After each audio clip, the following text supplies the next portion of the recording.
just wanted to say that these last couple of years I've been doing a bit of community gardening, which means I've been going out and cutting back some weeds here and there as a way of getting out of the house and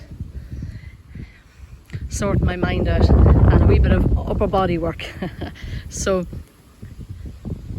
I'm going to post a video now for you that explains it, and it's just part of my life here. I love the boat, and then in the winter and spring and the end of the summer I do like going out and cutting back the weeds every now and again. So I hope you enjoyed this one. I live in a small town. It's more like a big village, but you wouldn't say that to the local people. And they have a good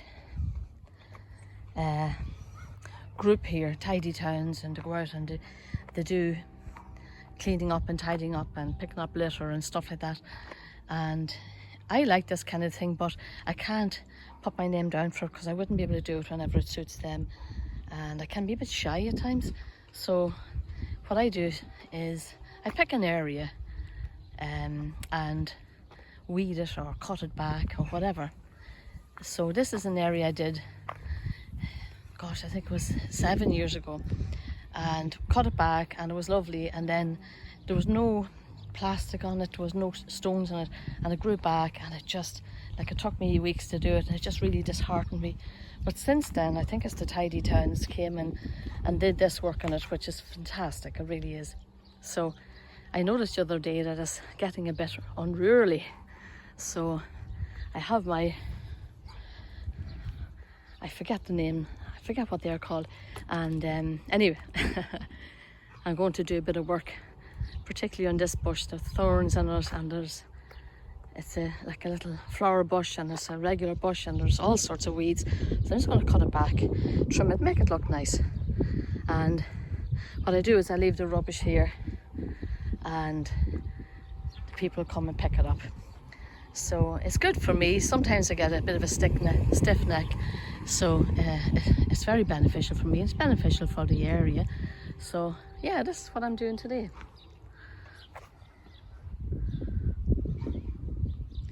So I'm just about 5 minutes into this, and I can see that there's two bushes here, and both competing for the same space. And there's one in particular that's losing out, this little one here with the white tips.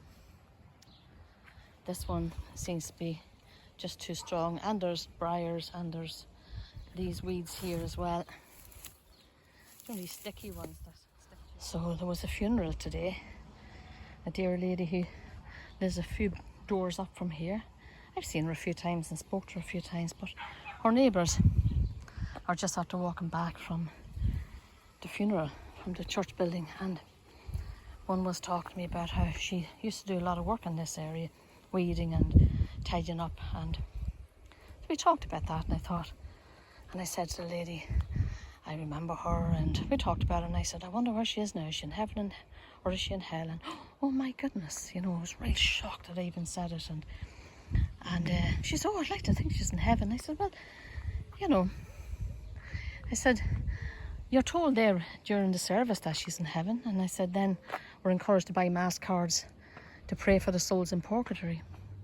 Think about that. A tradition in this country is the month's mind. So somebody dies, and you have the wake, and Irish do wakes and that very well, and I'm glad to say, because it does help the process.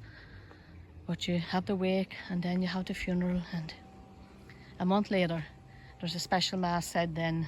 It's called the month's mind, where they have a special mass for the person who died, and they'll be praying for that person's soul that's in purgatory, and they'll be looking for mass cards. And so you buy a card, you pay for it, you give it to the priest, and the priest will use that card that God would take them out of purgatory. And yet, on the day that they're buried, I have heard it again and again. We're told how lovely they are, no matter what rascals they were, no matter how horrible they were in real life when they were alive, they're in heaven. There's nobody in the church in Mass going to say that that person's anywhere but heaven. And like I said, though, a month later, we'll have to pray for that woman, for her soul to be out of purgatory. It's something to think about. There's no such thing as purgatory. The Bible doesn't have a word to say about it. It's heaven or it's hell. And Jesus said to get into heaven you must be born again. There was a man in Dundalk, a priest in a church there, and one day an American Christian evangelist went over and got to know the man. And then one day he went to him and said, just say his name was John, I can't remember, I wouldn't say it anyway. So John, what did Jesus mean when he said you must be born again? And he said, well, in all the years I've been a priest, I've never been able to understand that. But friend, if you don't understand what it is to be born again, and Jesus said you'll not get into the kingdom of God without it, you'll not get into heaven without being born again, don't you think you should find out what it means? So that's it now. It's just a little thing. Took a while, took me about an hour and a half, I'd say. But it'll thicken up again over the next few weeks. And I'll come back and tidy it up a wee bit more and maybe concentrate on some of that grass. Anyway, thanks for watching.